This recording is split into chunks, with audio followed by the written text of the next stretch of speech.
নমস্কার বন্ধুরা, শিউলির সাথে গল্প চ্যানেলে তোমাদের সকলকে স্বাগত।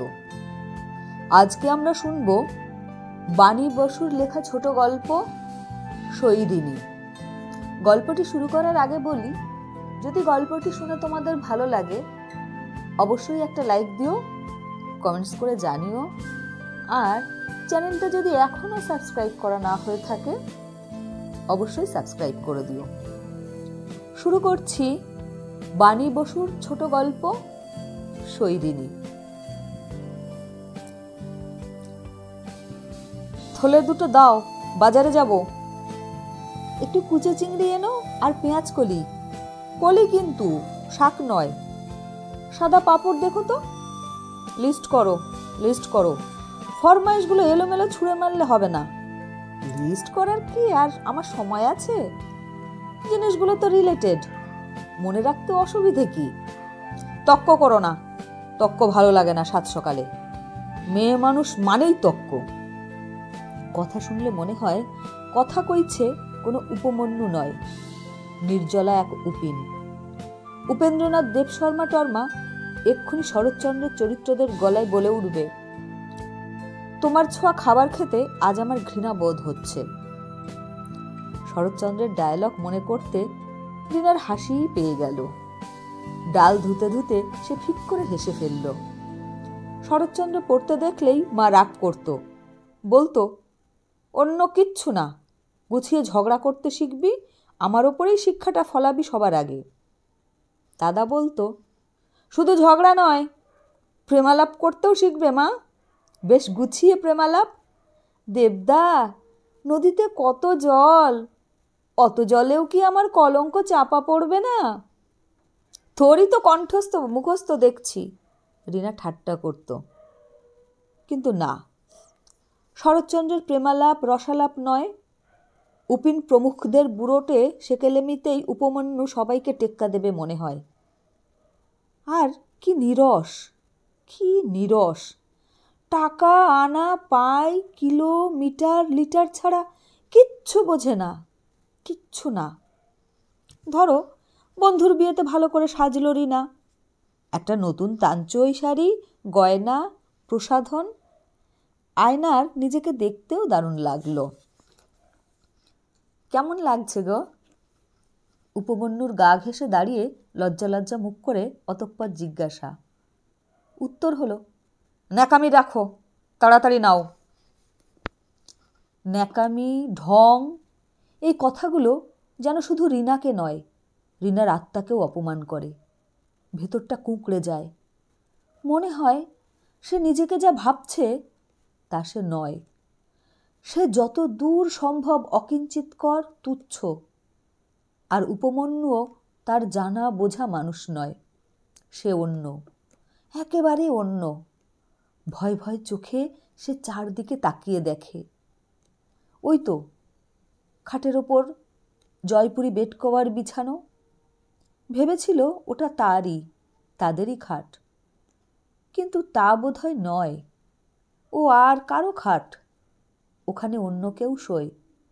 ওই আলমারি, বইয়ের র্যাক, পড়ার টেবিল, খাটের পাশে লম্বা এক ফালি কার্পেট, চীনে লণ্ঠনের মতো ওই আলোর শেডটা অনেক শখ করে যেটা লাগিয়েছিল, মেম সাহেব নাচা ঘড়ি যেটা তার রাঙা কাকু বেলজিয়াম থেকে এনে দিয়েছিলেন, এ সমস্তই চূড়ান্ত ন্যাকামি, অর্থাৎ ভান, অর্থাৎ মিথ্যা। কানে ন্যাকামি শব্দটার অপমান প্রত্যাখ্যান নিয়ে রিনা বাইরে গিয়ে দাঁড়ালো। রান্নাঘরের দিকে চোখ পড়ে। স্টিলের কয়েকটা বাসন দেখা যাচ্ছে, ঝকঝক করছে। ক্রিসমাস কার্ডের মতো একগুচ্ছ ফুল আঁকা সাদা উনুনটা ভীষণ প্রিয় রিনার, খুব যত্ন করে ব্যবহার করে। এগুলোও কি ন্যাকামি? ওই রান্নাঘরের তাক গোছানো, পেতল পালিশ করা, সোডা সাবান দিয়ে রান্নাঘরের মেঝে পরিষ্কার করা ঘষে ঘষে? না, সম্ভবত এগুলো ন্যাকামি নয়। খুব কেজোগোছের ব্যাপার এসব কাজ। করো, খাও দাও, ঘুমাও, কাগজ পড়ো, দু চারখানা বই পড়ো, আর হ্যাঁ, রাত্রির বেলা ডাক পড়লে সাড়া দিও। নিভাজ নির্ভেজাল প্রকৃতির ডাক কিন্তু। কেন কেন এমন হলো? বাচ্চারা এলো না বলে? কিন্তু সেও তো তার অপরাধ নয়। ডাক্তার দিদি তো বলেই দিলেন কোনো অসুবিধে নেই, কারোরই কোনো ডিফেক্ট নেই। স্পার্মগুলো যে কেন কোনো ওভামকে ফার্টিলাইজ করতে পারছে না তা ভগবানের বাবারও সাধ্য নেই বলার। মিস্টার দত্ত, আপনি একটু টেনশন কমান তো। মিসেস দত্ত, আপনি যেমন ভালো লাগে তেমন করে দিন কাটাবেন, খুশি থাকবেন। ধরুন ইচ্ছে হলো মাথায় একটা ফুল গুজলেন, ইচ্ছে হলো একদিন রান্না করলেন না, দোকান থেকে খাবার আনিয়ে চালিয়ে দিলেন।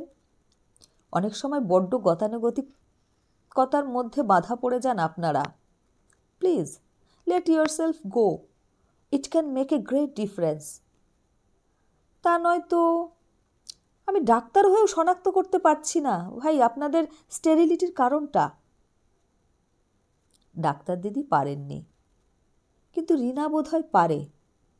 ওই যে উপমন্যুরই স্পার্ম, ওরাও তো উপমন্যুরই মতো একই ডিএনএ কোড মেনে তৈরি হয়েছে। সেই লক্ষ লক্ষ স্পার্ম রিনার গুটি কয় ডিম্ব বেচারের দিকে বাঁকা হেসে তেড়ে যায়, বলে ইয়েস, একটা বাচ্চার বডি তৈরি করতে রাজি আছি ঠিকই, কিন্তু খবরদার, নো ন্যাকামি। তার ভেতর ওভামদের কুকড়ে যাওয়াটা আজকাল টের পেতে শুরু করেছে রিনা। তাই কেন তার ঘর শূন্য হে নিয়ে রিনার মনে খেদ থাকলেও কোনো প্রশ্ন নেই। রুটিন মাফিক খাওয়া দাওয়া শেষ করে ফুস করে একটা সিগারেট ধরিয়ে সোফায় একটু কাত হলো উপমন্যু। এটা ওর উত্তর 40 সাবধানতা।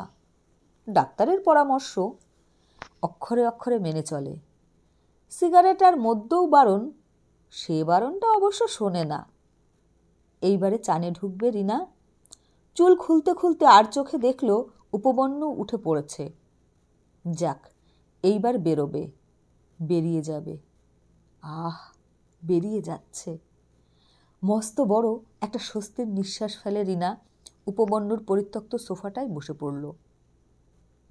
শুধু চুলের বিনুনিই খুলছে না, যেন সারা শরীরে তার অঙ্গের সঙ্গে অঙ্গ, প্রত্যঙ্গের সঙ্গে প্রত্যঙ্গ বিনুনিতে ছিল। স্নায়ুতে স্নায়ুতে জড়িয়ে গিঁট পড়ে গিয়েছিল। সেই সব গিঁট খুলছে সে সযত্নে, জট ছাড়াচ্ছে, বিলি কাটছে। কি আরাম, কি অসহ্য মুক্তির আরাম। অনাবশ্যক একটা লাফ দিয়ে উঠে দাঁড়ায় রিনা। চুলের ভেতর চিরুনি চালাতে চালাতে আরামে চোখ বুজে আসে, কিন্তু সেই কুড়েমিকে এক ভ্রুকুটি দিয়ে তাড়িয়ে সে বাথরুমে ঢুকে যায়। লাল বালতিটাকে কলের তলায় বসায়, তারপর লাল ম্যাচিং মগটা গপ গপ করে ডুবিয়ে এন্তার জল ঢেলে যায় গায়ে। সাবান লাগাতে লাগাতে যতক্ষণ না গাদা ফেনায় গোটা শরীর ভরে যায় ততক্ষণ সাবানটা ছাড়ে না। চন্দনের গন্ধে বাথরুমটা ভরে যায়। নিজের ঈষৎ নত বুক তুলে ধরে সাবান দিয়ে ধোয়ার নামে অনেকক্ষণ আদর করতে থাকে সে। অঞ্জলিটা ঝরঝর মুঠো করে পদ্মকলির মতো আকার করে দেখে, না, বেশ সুললিত সাবলীল আছে মুঠো, গিট পড়া শক্ত আড়ষ্ট হয়ে যায়নি এখনো। তেমন গরম এখনো পড়েনি, তাই চুলটাও তেমন করে ভেজায়নি সে। সরু একটা সিঁদুরের রেখা আর একটা কুমকুমের টিপ পড়লেই মুখখানা বেশ হেসে ওঠে। সামান্য একটু ক্রিম ঘষে নেয়। পাট ভাঙা একটা হালকা কমলা রঙের ছাপা শাড়ি পরতে পরতে নিজেকে ভীষণ ভালো লাগতে থাকে তার। মনে হয় আদর করুক, কেউ তাকে একটু আদর সোহাগ করুক। নিজেকে নিজের মুখটাতে চুমো খাবার জন্য অনেকক্ষণ এপাশ ওপাশ ফিরে বৃথা চেষ্টা করে সে। তারপর একটা ছোট্ট নিঃশ্বাস ফেলে 1 কাপ দুধ খায় চকলেট দিয়ে ঠান্ডা ঠান্ডা। ঢালা উপর করে করে ফেনা ওঠানো। গান চালিয়ে দিতে হবে এখন তাকে, মাস্ট। অখিলবন্ধু ঘোষের ক্যাসেটটা বাজে সে, তারপর একটা পত্রিকা হাতে নিয়ে সোফাটার পিঠ এলিয়ে বসে। নিচু একটা বেতের মোড়া টেনে আনে সামনে, পা দুটো তুলে দেয় তার ওপর। তারপর বইয়ের পাতায় চোখ রাখে। এখন গানের দিকেই তার মন পুরোটা চলে যাবে। না গল্পের বিবরণে মন হারাবে, সেটা নির্ভর করছে সম্পূর্ণ গায়ক আর লেখকের আপেক্ষিক কেরামতির উপর। তবে সত্যি কথা বলতে কি, সুরও নয়, সাহিত্যও নয়, আসলে তার মন ডুবে যায় একটা মনোরম অনুভূতির সাগরে। সুর, তাল আর সাহিত্য রস দিয়ে তৈরি তার জলরাশি। কি পড়ল, কি শুনল, সেগুলো তার মনে থাকে আবছাভাবে, শুধু হৃদয়ের ভেতরটা কুলে কুলে ভরে যায়। হৃদয়ের এই রকম টৈটম্বুর অবস্থাতেই দরজার ঘণ্টাটা সেদিন পাখির গলায় ডেকে উঠল, coop coop coop coop coop coop coop. Magic আইতে চোখ রেখে কাউকে দেখতে পেল না রিনা। অগত্যা ছিটকিনি খুলে একটু ফাঁক করতেই হলো দরজাটা। প্রথমেই একটা সাদা ঝলক, বাইরে সকাল 10টার প্রখর আলো আর সাদা শার্ট, সাদা প্যান্টের সুরের ঝলক। তুমি তুমি এখানে? তুমি হঠাৎ? আশ্চর্য হয়ে আনন্দের তুঙ্গে উঠে গিয়ে রিনা কোনো মতে বলল, কোনো কথা না বলে প্রাণখোলা হাসিতে মুখ ভাসিয়ে ও ভেতরে ঢুকে এলো। হাতের ব্রিফকেসটা দেখিয়ে বলল, ভালো বিজনেস হয়েছে আজ। এখন আমি একটু বিশ্রাম এবং 1 কাপ ভালো দেখে ধোয়া ওঠা চা অর্জন করেছি তোমার হাতের। কি আশ্চর্য, বসো না, বসো আগে। আহ্লাদে কিশোরীর মতো শরীর মুচড়ে রিনা বলল। ও বসে আছে। আধা অন্ধকার বসার ঘরটায় আলো জ্বলছে বলে মনে হচ্ছে। ওর হাত পা নড়াচড়ার মধ্যে একটা হালকা অ্যাথলেটিক ভাব আছে। যে কোনো মুহূর্তে উঠে দাঁড়াবে, সরে এক সোফা থেকে আর এক সোফায় যাবে, কি 1 লাফে পৌঁছে যাবে ঘরের এ প্রান্ত থেকে ও প্রান্তে। এই লঘুতা ও পেয়েছে যোগ থেকে। যোগ করতো রোজ। এখনো চালিয়ে যাচ্ছ? গ্যাসে চায়ের জল বসিয়ে দরজার ফাঁকটুকু দিয়ে ওর দিকে তাকিয়ে বলল রিনা, কি যোগ? বাহ, ওটা তো আমার প্রকৃতির দ্বিতীয় অংশই হয়ে গেছে, সেকেন্ড নেচার। চালাবো না? যোগ বাদ দিয়ে আর আমার দিন শুরুই হয় না। খবরের কাগজের পাতা উল্টোচ্ছে, খড়মড় খড়মড় শব্দ হচ্ছে একটা। ওর ছোঁয়াচেই যেন রিনার পদক্ষেপেও কেমন একটা হালকা ভাব এসে যায়। ভেতর থেকে কি একটা ঢেউয়ের মতো ফুলে ফুলে উঠছে। তার মনে হয়, না, 9 বছর বিয়ে হয়ে গেছে। আগের চেয়ে ভারী আর আলগা হয়েছে শরীর, শাড়ি আগোছালো। ভুলে যায় সে পুরো মানুষটাই। যতই চেষ্টা করুক, আগের মতো লাবণ্যময় হতে পারে না কিছুতেই। ধোয়া ওঠা 2 কাপ চা একটা সাদা ট্রেতে। এই দেখো কেমন তোমার সঙ্গে ম্যাচ করা ট্রে, ম্যাচ করা কাপগুলো। আরে তাই তো! খুশি ছড়িয়ে যায় ওর সর্বাঙ্গে। বলে, আসল কথাটা বলছো না কেন? একদম আসল কথাটা কি? তুমি নিজেই যে আমার সঙ্গে ম্যাচ করা, তাই বাকিগুলো আপনিই ম্যাচ হয়ে যায়। ধুৎ! দেয়ালে টাঙানো গোল আয়নার দিকে তাকাবার চেষ্টা করল রিনা। দেখতে পেল না, কিন্তু আয়নার দিকে তাকাবার দরকার কি? নিজের বোধ দিয়েই তো নিজেকে চিনে নেওয়া যায়। ভাঙাচোরা, থ্যাতলানো, ধামসানো, দাবড়ানো এই রিনা কি ওর সঙ্গে মানানসই হতে পারে? হঠাৎ কয়েকটা লাল গোলাপ ঝলসে ওঠে ওর হাতে। দেখো তো এগুলো ম্যাচ করে কি না। গোলাপের আরক্ত সংরাগ ওর হাত থেকে তার হাতে ক্রমে আর সর্বাঙ্গে চারিয়ে যাচ্ছে। বুঝে রিনা কাছে, ওর আরও আরও কাছে চলে যেতে থাকে। ঘন, আরও ঘন হয়ে যায় দুজনে। ধরা গলায় রিনা বলে, ছাড়ো, এবার ছাড়ো। মনে আছে সেই সব দিন, রিনঠিন রিন রিন দিন, যখন কলেজে পেছনের দরজা দিয়ে পালিয়ে তুমি আর ডাক্তারদের চেম্বার পালিয়ে আমি? মনে আছে সেই রোদের গন্ধ, বাতাসের রং, ভিক্টোরিয়ার পুকুরের সেই যমুনা যমুনা জল? রিনা মন্ত্রমুগ্ধর মতো বলল, মনে আছে। সেই অনন্ত চিনে বাদাম, আইসক্রিমের সেই ক্ষণমধুর আউটরামের গোলাঘরের সেই মহাকাশ মনে আছে? আর ঘাসের তবকে মোড়া মাঠের উষ্ণতা, মেঘের তবকে মোড়া দুপুরের দুপুরালি, হিমের তবকে মোড়া। রিনা দেখল ওর চোখ চকচক করছে। ওরা পুরুষ, কখনো কাঁদে না, ওদের নাকি কাঁদতে নেই। কিন্তু সে তো মেয়ে, নেহাতি মেয়ে, তাই তার চোখ উপচোচ্ছে। উপচোতে দিল সে। আর তখনই এলো সেই চুমো, যা সকাল থেকে সে নিজেকে নিজে দিতে চাইছিল, ব্যর্থ হচ্ছিল বারবার।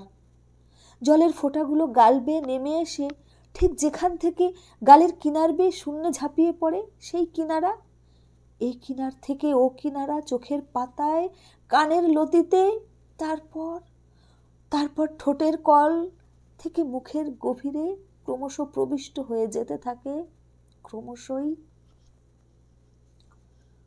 শেষ বিকেলে সমস্ত প্রকৃতি আবির মাখে। ছাতে না উঠলে প্রকৃতি দেখা যায় না এখানে, কিন্তু কেমন করে যেন তার নজরে একটা পেরিস্কোপ জাতীয় কিছু এসে যায়।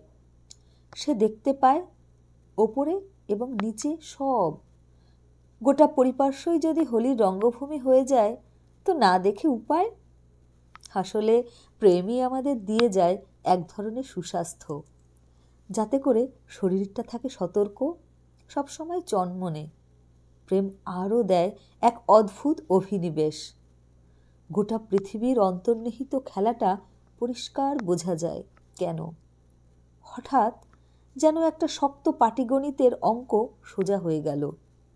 বেশ হেসে হেসে ভালোবেসে বেসে সেই সব প্রতিদিনের কর্তব্য কাজগুলো করতে থাকে রিনা, যেগুলো ভুতুরে রকমের বিশ্রী লাগতো আগে। যেমন বালিশের ওয়ার পরানো, মশলাপাতির কৌটো পরিষ্কার করা, নেতা ফুটিয়ে কাপ প্যাস্ট্রি পরিষ্কার করা, এবং এবং এবং হঠাৎ টিপ পড়েছ যে? বাঁকা চোখে উপিন। হঠাৎ এ সময় এত সাজ? ভুরু কুঁচকে উপিন। আশ্চর্য, টিপ না পড়াটা কোনোদিন চোখে পড়েনি, পড়াটাই চোখে পড়ল। টিপ? কপালে হাত চলে যায়। তাই তো, টিপই তো, কালচে ম্যাজেন্টা রঙের একটা টিপ। ঠিক আছে, টিপ লাগিয়েছি, কিন্তু সাজ কই? সেই একই কলকা ছাপের সুতির শাড়ি, সেই একই ব্লাউজ। ও সামান্য একটু মার পড়েছে কি? ইস্ত্রি চলেছে? হবেও বা, অন্য মনেই এসব করে গেছে রিনা। তবে এগুলো কিছু না।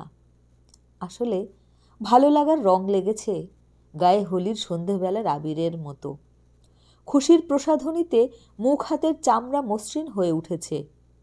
ওসব শাড়ি টাড়ি টিপফিপ কিছু নয়। কেউ কি এসেছিল? কেমন একটা সন্দেহের ছোঁয়া উপিনের গলায়। কে এসেছিল আজ? ক্রমশ আরো জোরালো, আরো নিশ্চিত হতে থাকে প্রশ্ন। কে আবার আসবে? না, তাই জিজ্ঞেস করছি। ঠিক যেন মনে হলো আমি ঢুকবার 2 মিনিট আগেও কেউ এসেছিল। অনেক কথা বলে ফেলেছে। চটপট সে মোজা ছাড়ায় পা থেকে, জুতোর মধ্যে ঢোকায় মোজাগুলো, বাড়ির চটিতে সন্তর্পণে পা গলায়। তারপর কুকুরের মতো হাওয়ায় নাক ঢুকিয়ে ফোঁস করতে করতে শোবার ঘরে চলে যায়। চা করতে করতে হেসে ফেলে রিনা। টের পেয়েছে ঠিকই, কিন্তু যার জন্য নাক ফোঁস করে সেই কাঁঠালি চাপা যে তার বুকের খাজে, কেমন করে তার সন্ধান পাবে ভদ্রলোক? এসেছিল, সত্যিই তো এসেছিল। উপমন্যুর অনুপস্থিতির সময়টাই ওর প্রেজেন্ট প্লিজ করবার সময়। তবে কবে, কখন, ঠিক কোন মুহূর্তে ও আসবে সেটা বলা থাকে না, জানা যায় না। সত্যি কথাই, ও তো ইচ্ছে মতো আসতে পারে না। কাজের মাঝে সময় করে ওকে আসতে হয়। কবে সে সময় পাবে সে কথা কি ওই জানে? হয়তো কোনো দিন একটা শিরশিরে মতো হাওয়া বইল। চৈত্রের শেষের দিকে কি শরতের গোড়ায় যেরকম একটা মন কেমন করা হাওয়া দেয়, রিন রিন রিনঠিন দিন। হয়তো সারা সকাল ধরে নিজেকে প্রস্তুত করল রিনা। প্রস্তুত মানে কি? সাজগোজ? ধুর। ঘর দুয়ার গুছানো, ল্যাপা পোছা? ধুর। ভালো ভালো টিভিতে শেখানো খাবার দাবার করা, দূর, ওসব কিছুই লাগে না। চোখের কাজলও দেখে না, দেখে চোখের ভেতর। বাড়ির সাজসজ্জার মধ্যেও কিছুই দেখে না, দেখে যেটা তার নাম ছটা, প্রভা, দ্যুতি, রিনার। রিনা নামক মানুষের বিশেষ ঋণাত্বের যে ছটা তার মধ্যে থেকে চারদিকে ছড়িয়ে পড়ে, সেটাই ওর অনুভব করে আনন্দিত অনুপ্রাণিত হয়ে ওঠার অবলম্বন। আর কিছু লাগে না। আর খাবার দাবার, পাছে রিনার কষ্ট হয় অসময়ে খাবার খুঁজতে, তাই ও পেট ভরিয়ে আসে, আর তেমন ভালো ভালো জিনিস খেলে নিয়ে আসে রিনার জন্যে। ছি ছি ছি, এমন এক গোছা অর্কিডের পাশে তুমি তেলে ভাজা নিয়ে এলে? আরে তেলে ভাজা বলে কি ফেল না, কাচের কেসের মধ্যে রাখে, আজ্ঞে কড়া থেকে ঝুড়িতে পড়তে পায় না এমন কাটতি। তাহলে শোকেসে কোনগুলো যায় শুনি? শোকেসেরগুলো বিক্রির না, ওগুলো বিজ্ঞাপন। তা তুমি যদি বলো তো ফিরিয়ে নিয়ে যাই, বেগুনি অর্কিডের ফুল দেখেই তোমার খিদে মিটুক। ইস, ঠোঙাটা দেখি একবার গরম আছে কি না। তেলে ভাজার সঙ্গে চাটাই ভালো জমে, কিন্তু তৈরি করতে একটু দেরি লাগবে, একটু হাঙ্গামা। বলে কফির জেদি ধরবে ও, এমন করবে যেন কফির জন্য প্রাণটা কাতরাচ্ছে ওর। কফি ছাড়া অন্য কোনো পানীয় যেন ওর চলে না। তুলনা করছে না রিনা, কিন্তু উপমন্যুকে কিছু তৈরি করে দিতেও ভেতরটা ভয়ে ঢিপ ঢিপ করে, কিংবা বিরক্তিতে গাটা কিসকিস করতে থাকে। চাটা কে করেছে? আমি। কেন? চিনি নেই। রুটিটা কে সেকেছে? আমি। আবার কে? চামড়া। আলুর দমটা কে রেঁধেছে? কেন? নুন বেশি, আলু আর একটু সেদ্ধ হতো। কোনো হোটেলে ফুড টেস্টারের চাকরি নিক না তার চেয়ে। প্রতিটি খুঁটিনাটিতে এত খুঁত ধরবার বাতিক যদি। এতই কি খারাপ রান্না করে রিনা? ধরে বেঁধে কোনোদিন রান্না শেখেনি হয়তো, কিন্তু দেখে দেখে শুনে শুনে শেখাও তো শেখা। ভয়ের চোটে না চেখে রান্না নামাতেই পারে না রিনা। চেখে মনে হয়, এই রে নুনটা একটু বেশি হয়ে গেছে, ঝপ করে একটু চিনি দিয়ে দেয়। আবার চাখে, এই রে মিষ্টি একটু বেশি হয়ে গেল, দে একটু জল ঢেলে, যা পাতলা হয়ে গেল ঝোলটা। শেষে একটু ময়দা গোলা, একটু ঘি, একটু গরম মশলা দিয়ে গলদ ঘর্ম হয়ে যে জিনিসটা নামায়, সেটাকে যদি উপিন যাচ্ছে তাই একটা নামে ডাকে, তাকে দোষ দেওয়াও যায় না। ভয়, আসল কথা স্নায়বিক ভয়। ভয় পাওয়ার তো কথা নয়। টানা 3 বছর পরিচয়ের পরেই তো বিয়ে হয়েছে তাদের। তখন তো মনে হয়নি এমনি ভয় হবে। তাছাড়া এমনি এমনি যখন সে নিজের ভালো লাগায় শখে কিছু রান্না করে, ছোলার ঘুগনি কি বাঁধাকপির কোপ্তা, দিব্যি তো হয় জিনিসগুলো। তুমি করেছ? দারুণ, ও তো বলে। আমি করেছি বলেই দারুণ নাকি? আরে আমি তো ভাবতেই পারিনি তুমি করেছো। আমার বাড়িতে আমি করব না তোকে বড় হোটেলে শেফ এসে রান্না করে যাবে?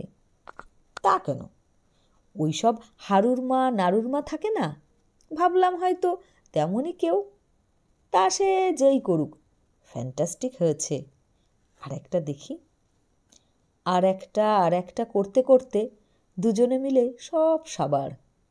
ফুড টেস্টার মশাইকে দিয়ে আর যাচিয়ে নেওয়া হয় না জিনিসটা সত্যি সত্যি উতরালো কিনা। 1 এপ্রিল যে রিনার জন্মদিন, সেটা ও ছাড়া পৃথিবীর আর সবাই ভুল মেরে দিয়েছে। সেই কবে মা জন্মদিনে ঠাকুরবাড়ি পুজো পাঠাতো আর পায়েস রাঁধত। একবার 7-8 জন বন্ধুকে শখ করে নেমন্তন্ন করেছিল সে মাকে কত সাধাসাধি করে। ভালো ভালো রান্না হলো, দোকান থেকে কেক টেকেও এলো, আইসক্রিম, পিঙ্ক নতুন ফ্রক পরে রিনাও রেডি। হায় রাম, একটা বন্ধুও এলো না। মা তো রেগে লাল। ভালো করে বলতে পারিসনি? আমাকে না হোক এত খাটালি, এত খাবার দাবার, কি হবে এখন? তার যে অপমানে অনাদরে চোখ ফেটে জল এসে গেছে সে খেয়াল মায়ের নেই। পরদিন স্কুলে গিয়ে বন্ধুদের সঙ্গে ঝগড়া করতে গিয়ে আর এক ফ্যাসাদ। সে কি রে, আমরা ভেবেছিলাম এপ্রিল ফুল করছিস, সত্যি সত্যি তোর জন্মদিন 1 এপ্রিল, সত্যি সত্যি নেমন্তন্ন করেছিলি? এ মা, ভাগ্যিস। ভাগ্যিস কেন? না, 8 জনে মিলে ঠিক করেছিল একটা টুপি পাঠাবে, ফুলস ক্যাপ আর কি। তা শেষ পর্যন্ত সেটা হয়ে ওঠেনি। এমন বেদঘুটে জন্মদিন কে মনে রাখে? কিন্তু একজন, সেই একজন, ঠিক সেই মভ রঙের চমৎকার সিল্কের শাড়ি নিয়ে এসেছে। জন্মদিন তো তবু একরকম, বিবাহ বার্ষিকীতেও মনে করে একগোছা লম্বা লম্বা ফুল আর সেই চমৎকার জয়পুরি মিনের গয়না নিয়ে এসেছে। ঠিক ওই গয়না, ওই শাড়ি রিনার সাংঘাতিক পছন্দ ছিল। উপমন্যুর এক বন্ধুর বিয়েতে উপহার কিনতে গিয়েছিল, তখন দেখেছিল। এক এক সময় এমন হয় না যে মনে হয় ওই জিনিসটা না পেলে মরে যাবে, জীবন বিস্বাদ হয়ে যাবে? এ সেই রকম চাওয়া। কিন্তু মুখ ফুটে উপমন্যুকে বলতে ইচ্ছে হয়নি। ওর টাকা, ওর রোজগার, ওর হিসেব আর ওর খেয়াল ওই বুঝুক। উপমন্যুকে বলা হয়নি। কিন্তু ওকে কি বলা হয়েছিল? রিনার মনে নেই। কত কথাই তো গলগল করে বলা হয়ে যায়, হিসেব থাকে কি? কিন্তু বিবাহবার্ষিকীর উপহার নিয়ে রিনা খুবই রাগারাগি করেছিল। এমন করছো যেন বিয়েটা তোমার সঙ্গে হয়েছে। মুখটা বেচারির একটু ম্লান হয়ে গেল, কিন্তু হারবার পাত্র তো নয়। অমনি ঝলমল করে বলে উঠল, আমার না হোক, তোমার তো বটে। আর বিয়ে একটা আনন্দের, একটা শুভ ব্যাপার। উপহার দিতে ইচ্ছে হলো, চোখ চকচক, ঠোঁট তুলতুল দেখতে ইচ্ছে হলো। বলল, আর রিনা অমনি গলে জল হয়ে গেল। হারুর মা, কেউ কি এসেছিল আজ দুপুরে? উপমন্যুর ভাবটা যেন এই হঠাৎ কথাটা মনে হয়েছে তাই এমনিই জিজ্ঞেস করছে, কিন্তু ভেতরটা তার উৎকর্ণ উদ্গ্রীব হয়ে আছে। হারুর মাও তেমন, হেঁকে বলল, বৌদি, দুপুরে কেউ এসেছিল নাকি? বাবুর দিকে ফিরে বলল, আমার তো পেটে ভাত পড়লেই ঘুম ধরে গো বাবু। আচ্ছা আচ্ছা, হয়েছে, বিরক্ত গলায় বাবু বললেন। অবশেষে নিজেরই এক বন্ধুকে কাকুতি মিনতি করে উপমন্যু। কিন্তু কিন্তু করে বলেই ফেলে, খুব ছোট লাগে নিজেকে। কিন্তু কি করা যাবে, এ যে প্রাণের দায়। বারিন, প্লিজ, তোর কলেজে সকাল সকাল ছুটিও তো হয়, একটু আমার বাড়িটা ঘুরে যাস। সে আবার কি? দুপুরবেলা তুই কোথায়?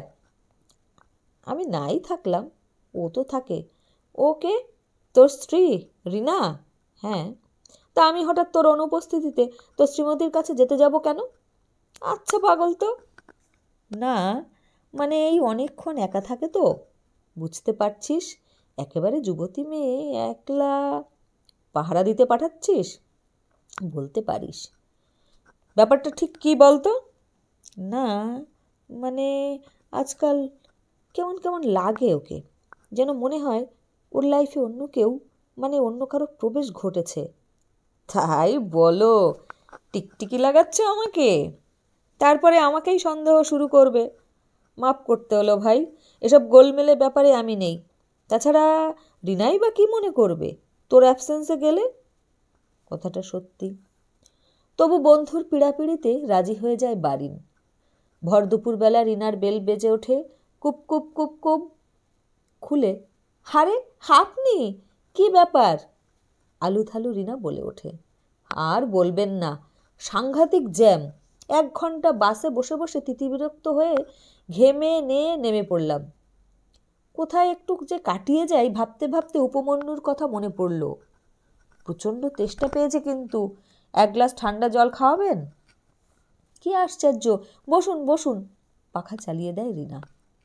ঠান্ডা জল আনে, চা করবে কিনা জিজ্ঞেস করে, মিষ্টান্ন বার করে। তারপর বারিনের আপত্তিতে আবার ঢুকিয়ে রাখে। কিছুক্ষণ গল্প করে তারপর বারিনও কথা খুঁজে পায় না, রিনাও না।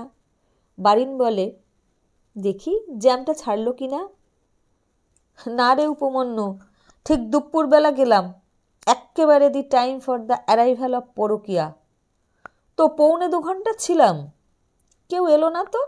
তোর বউকেও দেখে মনে হলো না কারো প্রতীক্ষা করছে। খুব সভ্য ভদ্র বউ তোর, যাই বলিস।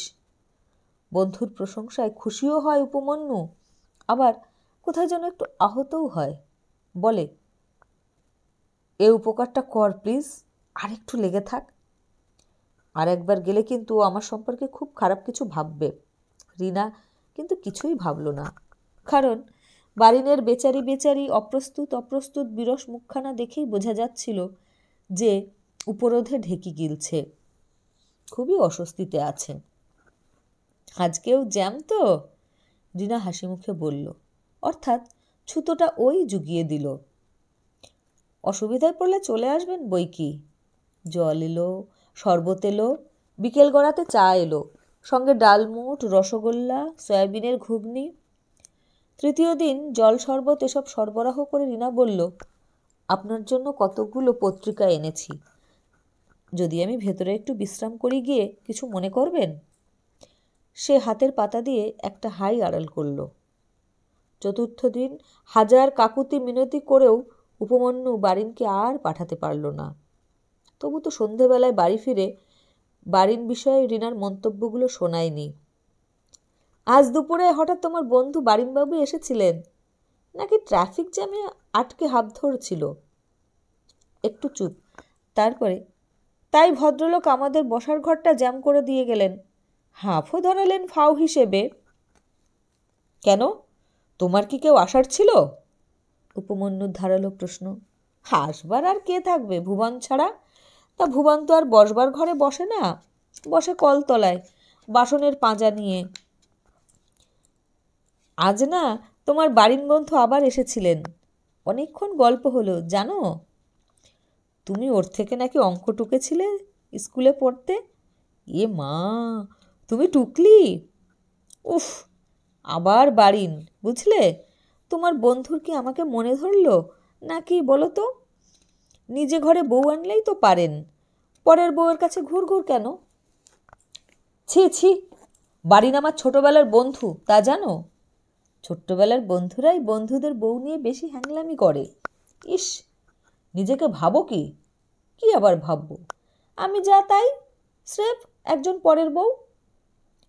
এহেন প্রতিক্রিয়ার পর বাল্যবন্ধুকে টিকটিকি গিরিতে আর পাঠানোটা ঠিক বন্ধুযুদ্ধ কাজ বলে মনে হয় না। তখন উপমন্যু নিজের হঠাৎ ভীষণ শরীর খারাপের অজুহাতে দুপুর 2:30-টের সময় বাড়ি ফেরে। দরজা খুলে দেয় হারুর মা, বলে, ভালোই হয়েছে বাবু, আপনি এসে গেছেন। বৌদি ভীষণ বমি করতেছে, যা খাচ্ছে উগড়ে দিচ্ছে। সে কি, কখন থেকে? কখন মানে? কদিন থেকেই এমন করতেছে, ধুমধুমার বমি। কি খেয়েছিল, ফুচকা টুচকা, আলু কাবলি? কই, আমি তো দেখিনি বাপু। দেখো, এখন ঘরে যাও। রিনার চোখের কোলে গভীর কালি, কেমন শীর্ণ দেখাচ্ছে। বুকের সামনের কাপড় ভিজে টুসটুস করছে। কি ব্যাপার তুমি? তোমার বা কি ব্যাপার? বিকেল হতে না হতেই ডাক্তার মিসেস কারনানি বললেন, ওফ, at long long last Mister Datta, আপনার একটা ছোট্ট অনুপরিমাণ স্পার্ম প্রচণ্ড ফাইট করে তার কাজটি করতে সফল হয়েছে। এখন সাবধান, বিয়ের অনেক দিন পরের কনসেপশন তো। কালি পড়া চোখ, কিন্তু উদ্ভাসিত, যেন রাজ্য জয় করেছে।